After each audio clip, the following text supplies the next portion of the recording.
નમસ્કાર મિત્રો, એક સરસ મજાનો શબ્દ લખ્યો તંબુરો. આજે મને આ તંબુરા શબ્દ વિશે થોડીક વાત કરવાનું મન થયું. આપણે આ શબ્દ મોટા ભાગે તોછડાઈ માટે કે કોઈકને ન સરખી રીતે બોલાવવા માટે કે તારો તંબુરો એમ કરીને આ શબ્દ વાપરતા હોઈએ છીએ, પણ આ એક સરસ મજાનો શબ્દ છે, આપણો દેશી શબ્દ છે. તંબુરો છે ને, એનો મતલબ થાય વાદ્ય. વાદ્યમાં તંતુ વાદ્ય એટલે કે જેને રણ જણાવીને સંગીત ઉત્પન્ન થતું હોય.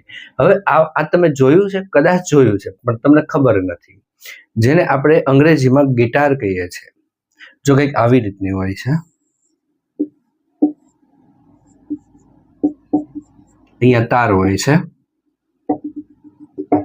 સરસ્વતી માતાના જે હાથમાં વીણા છે એને તંબુરો કહેવાય. હવે શા માટે આને તંબુરો કહેવાય છે એ જોઈએ. શબ્દની ઉત્પત્તિ પાછળ એક કારણ હોય છે. હવે અહીંયા જે મોટું જબર ગોળાકાર હોય છે, રતાશ કલરનું, એ કોઈ લાકડાનું નથી હોતું, બહુ હળવું હોય છે. આપણને એમ થાય કે તંબુરા ઉચકાશે, આમ કરો તો તરત હાથમાં આવી જાય, કેમ કે હળવો હોય છે. તો એ હળવો શેના કારણે હોય છે?